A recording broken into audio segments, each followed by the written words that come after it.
और यहाँ के खेत भी बड़े हरे भरे हैं। तो निसंदेह ये बारिश आपको राहत दे, आपकी अच्छी खेती हो, ये हमारी प्रार्थना है, विनती है। और पुनः आज के सभागार में आप दूर दराज से चलकर आए हैं, उसके लिए आपका अभिनंदन करते हैं, आपका आभार करते हैं। और चूंकि हम यहाँ आए और बहुत सारे झारखंड के साथ साथ पलामू के विषय में भी बात की है। अब सारे विषय, चूंकि एकलौता विधायक हैं, 24 जिले हैं, सारे विषय हम एक बार में विधानसभा में रख पाएंगे ये तो आपको वचन नहीं दे पाएंगे, नहीं तो हम भी झूठे हो जाएंगे और आप भी हमको उन नेताओं की श्रेणी में लाके खड़ा करेंगे। लेकिन आपका सबसे पहला जो वचन हम दिए हैं कि पलामू को उपराजधानी में तब्दील किया जाए, ये विधानसभा के सत्र में जरूर फिर मौका मिलेगा। बाकी समस्याएं हैं, लेकिन इस टाइम में चूंकि हमें लगता है इस बार शायद 5 दिन का या 7 दिन का सत्र चलेगा, पता नहीं अब कितना चलेगा, ये बहुत कम समय का सत्र चलेगा। पिछला बार 1 महीना चला था, इस बार 1 महीना नहीं चलेगा। अगर 1 महीना चलता था 2-3 को आपका मुद्दा को हम जरूर मजबूती से उठाते, लेकिन ये तो निश्चय रहिए उपराजधानी का मसला जरूर आपको कह के जाते हैं। इस बार जो मानसून का सत्र होगा निसंदेह उठाने का काम करेंगे, ये हमारा कमिटमेंट पलामू वासियों के लिए है, पलामू प्रमंडल के लिए है, पलामू वासियों के लिए।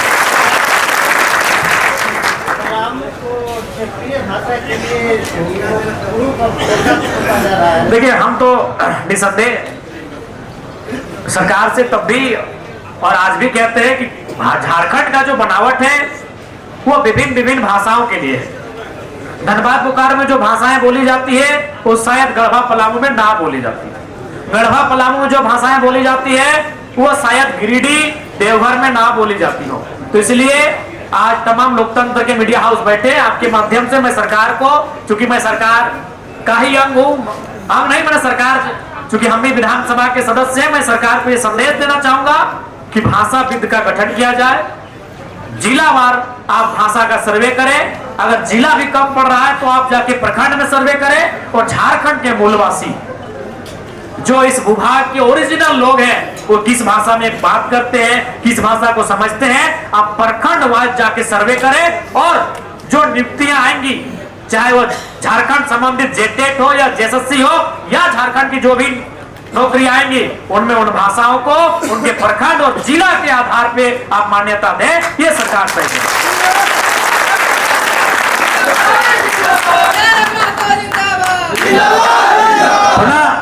आज के इस कार्यक्रम के लिए आप सभी का धन्यवाद। और निसंदेह पलामू का इस सभागार जहां लोगों को खड़े होने की जगह नहीं मिल रही है, ये एक मुहर है, एक मुहर है कि विचारधारा की कोई सीमा नहीं होती है, संघर्ष की कोई सीमा नहीं होती है, त्याग की कोई सीमा नहीं होती है। धनबाद और बोकारो की सरजमी से आंदोलित हुआ यह युवा आज पलामू में भी वही मान सम्मान, वही प्यार को लेकर जा रहा है, वही दुलार, आपके वही आशीर्वाद को लेकर जा रहा है। ये हमारी पहली जीत है, ये हमारी पहली जीत है कि आपने हमें वही लाड, वही दुलार, वही प्यार दिया जो धनबाद बोकारो की सरजमी में वहां के लोग हमें दिया करते हैं। वही लाड दुलार आपने दिया, वही स्नेह, वही ममत्व आपने दिया, वही अपनत्व आपने दिया। इसके लिए आपका तहे दिल से आभार। और निसंदेह आपकी जो भी समस्याएं हैं अपने क्षमता के अनुसार, चूंकि हम जादू की छड़ी लेकर नहीं आए हैं जो आपको ये कह के जाएंगे कि हम घुमा देंगे और सब ठीक हो जाएगा। आपकी जो भी समस्याएं जिनमें हम सक्षम होंगे उनको जरूर आप अपने स्तर के माध्यम से समाधान करने का प्रयास करेंगे। इन्हीं वचनों के साथ, इन्हीं वादों के साथ आज की सभा को अंतिम पड़ाव की ओर हमारे स्वागत, माफ कीजिएगा, जो धन्यवाद ज्ञापन भाषण के साथ लेकर जाएंगे। उससे पूर्व पुनः आज के कार्यक्रम में उपस्थित तमाम पलामू प्रमंडल, विशेषकर पलामू जिला के अभिभावक, हमारे बुजुर्ग, हमारे चाचा जेठा, काका जेठा समान लोग, हमारी माएं, हमारी बहनें, हमारी दीदी समान नारी शक्ति, हमारे नौजवान साथियों, युवा संगी साथियों, मीडिया के तमाम साथी, हमारे पार्टी के तमाम, विशेषकर पलामू पर। और कुछ और था, 1980 का दौर कुछ और था, वहां सिपाही भी झारखंड का बड़ी मुश्किल से मिलता था। बीडीओ, सीओ, दरोगा तो दूर की बात, डीएसपी तो आसमान की बात। वहां सिपाही, वहां हवलदार, जमादार झारखंडी लोग मिलता था। तब शिकायत हो सकती है कि भाई झारखंड लूट रहा है। चूंकि थाना प्रभारी हमारा नहीं है, बीडीओ बाबू हमारा नहीं है, सीओ हमारा नहीं है, डीएसपी हमारा नहीं है, झारखंड लूट रहा है। लेकिन 2025 में यह तस्वीर बदल चुकी है। अधिकांश युवा युवतियां झारखंड के ही बीडीओ, बड़ा बाबू, सीओ के पोस्ट पर है, फिर भी झारखंड लूट रहा है। यह सबसे बड़ा तकलीफ का बात है। एसपी से हम बैठे तो सीधे बोले, विधायक जी ऐसे बातचीत हुआ तो उन्होंने बताया कि हम 2007 के मैट्रिक है। तो हमने कहा कि हम भी 2009 के मैट्रिक है। तो बोला हम लोग तो भाई एक ही उम्र के हैं, आप एमएलए बन गए, हम एसपी बन गए। लेकिन ईमानदारी से कहें, भले जनता को लगे आप हम लोग को धमकाइए, कुछ हो बोलिए, लेकिन हम लोग को फाइल रांची से आता है। कसम से हम अपना जिला में भी निर्णय नहीं ले पाते। जिला में निर्णय का मतलब था थाना प्रभारी का इस थाना से दूसरे थाना में शिफ्ट करना। ये एसपी के हाथ में नहीं है। झारखंड में एसपी की जुबानी है कि हमको कोई मंत्री का चिट्ठी आ जाता है कि आपके टेबल में फाइल भेज दिए हैं, बस आपको साइन करना है।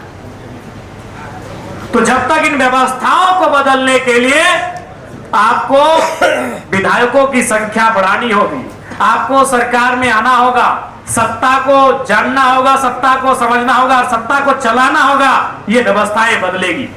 मैंने विधानसभा के सत्र में भी कहा था कि झारखंड का जो आम व्यक्ति है, जो गांव में रहता है, खेतों में खलिहानों में काम करता है, जो फैक्ट्रियों में मजदूरी करता है, जो रेजा कुली का काम करता है, जो चाय दुकान, पान दुकान की घंटी लगाता है, उसे नहीं मालूम है पॉलिसी क्या है, उसे नहीं मालूम है कि आपका बजट क्या है, उसे मालूम है थाना, अंचल और ब्लॉक। ये तीन चीज वो जानता है। अगर ये तीन चीजों में आप दुरुस्त कर दें, इसे अगर आप करप्शन से मुक्त कर दें, तो झारखंड के लोगों के लिए बहुत बड़ी बात होगी। और ये तभी होगा जब आप उस सिस्टम में बैठेंगे। आज बड़ा दुख लगता है, 25 सालों के झारखंड में आज हमारे पास क्या है? खनिज संपदा के बाद भी हमारे पास क्या है? इसके लिए नियत और नेतृत्व होना चाहिए।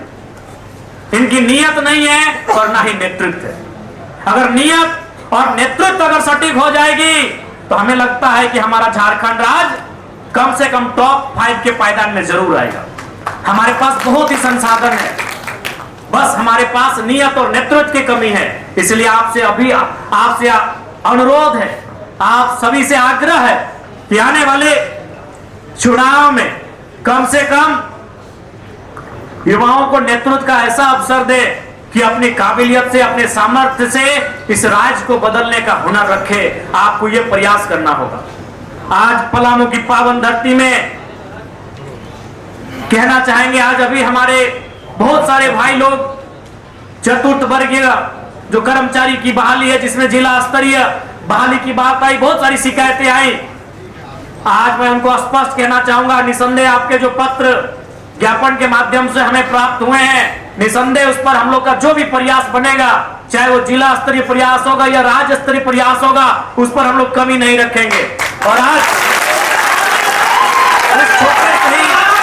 इस छोटे से ही 6 महीने का कार्यकाल में हम लोगों ने करके दिखाया है।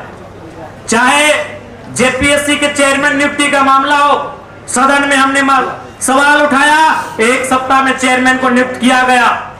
पलामू के बहुत सारे भाई जेपीएससी का जो ये रिजल्ट प्रकाशन के मामले को लेकर आंदोलन कर रहे थे, जिन्हें विशेषकर पलामू प्रमंडल के भाइयों की भागीदारी कुछ ज्यादा थी, वो आमरण अनशन पर बैठे थे। उस अनशन को हम लोगों ने, मैंने जाकर तोड़ा, उनसे कहा कि यही रीत है कि युद्ध करिए, फिर आराम करिए, फिर खा पी के टाइट होकर युद्ध करिए। उनके अनशन को तोड़ा, उनको हमने महामहिम से मिलाया और महामहिम से मैंने सख्त आग्रह किया कि महामहिम, जब त्राही त्राही लोग यह करते हैं तो महामहिम को लोग याद करते हैं। आज छात्र त्राही त्राही कर रहे हैं, आपको इसको संज्ञान लेना होगा और कम समय में रिजल्ट का प्रकाशन कैसे हो, आपको मार्गदर्शन करना होगा। और वो हमारा एक प्रयास था कि हमें लगता है कि महामहिम के उनसे मिलने के शायद 3 दिन के बाद ही जो रिजल्ट 11 महीना से पेंडिंग था, उस रिजल्ट का प्रकाशन किया जाता है। तो ऐसा नहीं है, हम एक विधायक होने के बाद भी क्षमता से बढ़कर हमने प्रयास किया है। तब चाहे अपनी बात को विधानसभा में रखना हो, चाहे कोई मसला हो, कोई मुद्दा हो, उस विषय को मैंने मजबूती के साथ रखने का प्रयास किया है। लेकिन आपको भी मालूम है, कोई भी विधायक रहे, कोई भी पार्टी रहे, वह उतना ही ज्यादा मजबूत होता है जितना उसके पास विधायकों की संख्या होती है। इस बात को ध्यान में रखिएगा। आज हमारे पूर्व के वक्ताओं ने भी कहा कि आज बहुत सारे लोग अफसोस कर रहे हैं कि काश इस नौजवान के साथ इसके जैसे और 4-5 विधायक भेजे होते तो आज विधानसभा के रूपरेखा कुछ और होता। आज विधानसभा का रूपरेखा कुछ और होता जब एक विधायक बन के हम विपक्ष की भूमिका में हैं। आप जो विपक्ष के राजनीतिक दल है उनसे भी पूछिए, आज एक अकेला विधायक हो गया, अभी 2-3 मिनट का समय में हम विपक्ष की भूमिका निभा रहे हैं। तो जिस दिन हमारे पास आधा दर्जन विधायक अगर हो जाते और वो समय 15 मिनट 20 मिनट का हो जाता तो सोच लीजिए सत्ता पक्ष कहां रहता। आज हमारे एक सवाल से ये हम लोग अपनी प्रशंसा नहीं कर रहे हैं। आपने देखा होगा कि सवाल था हमारा इरफान अंसारी जी से और खड़ा हो गए हेमंत सोरेन जी। उनको भी मालूम था कि ना इरफान जी पता नहीं कहीं गज बजा ना जाए, टाइगर कहीं इनको फंसा लेना अपने जाल में। देखे कि नहीं आपने? एकदम सिंपल सा सवाल था, किसानों के मसले पर एकदम सीधा सवाल था। इरफान अंसारी जी 2-3 लाइन बोले जयराम जी बताइए, समझ नहीं पा रहे। बोले गजब कर रहे, आपको समझ में नहीं आ रहा है, एकदम सिंपल सवाल पूछ रहे। मुख्यमंत्री को लगा नहीं भाई थोड़ा सा डैमेज कंट्रोल करते हैं। आपने देखा होगा एक दिन नहीं 2-3 दिन कई अवसर पर आपने देखा होगा कि हमारे सवाल को उत्तर देने के लिए खड़ा हुए कोई और मंत्री और जवाब देने के लिए सीएम साहब को भी खड़ा होना पड़ा। तो आप अनुभव कीजिए कि अगर मेरे साइड से अगर विधायकों की संख्या बढ़ेगी तो सदन का परिणाम क्या होगा, सदन का माहौल क्या होगा। और एक बात तो ईमानदारी से आप भी जान रहे, पता नहीं पलामू का हम नहीं कहेंगे, लेकिन उत्तरी छोटा नागपुर, कोल्हान और छोटा नागपुर के बारे में यही कहेंगे कि विधानसभा का जो डिबेट जिस चैनल में चलता है ना, उसको अभी लोग जाके सब्सक्राइब किए कि जयराम मातो क्या बोलेगा। लोग गांव देहात में नहीं जानते थे कि डिबेट कौन चैनल में चल रहा है, विधायक लोग वहां क्या बोल रहा है। उस चैनल को अभी जाके लोगों ने सब्सक्राइब किया है और अभी उसका संख्या भी बढ़ा है। एक विधायक आने से इतना माहौल बदला है, एक विधायक आने से इतना परिपाटी बदला है। जिस दिन दर्जनों विधायक आएंगे, 20, 22, 24 और वो संख्या 40 के पार होगी, आप कल्पना कर सकते हैं ये राज्य जरूर बदलेगा, बशर्ते उसमें निष्ठा होनी चाहिए। इसलिए आज आप सभी से आग्रह होगी और निसंदेह आज झारखंड की सबसे ज्वलंत मांग स्थानीय नीति है। आज देखिए कि आंदोलन हम लोग झारखंड में कर रहे हैं और इसका असर बिहार में हो रहा है।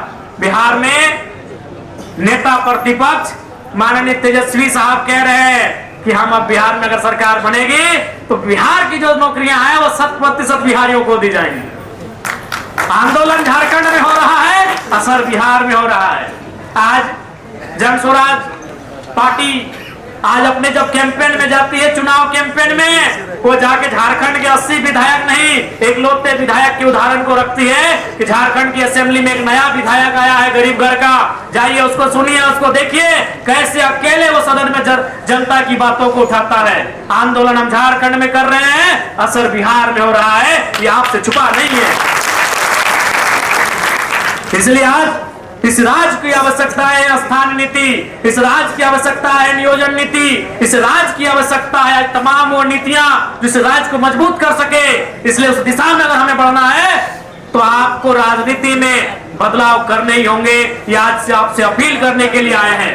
निसंदेह हमें काम करने के लिए लगन है, उत्सुकता है, संभावना है, बस संख्या नहीं है। संख्या बढ़ेगी, संभावना बढ़ेगी, उत्सुकता बढ़ेगी।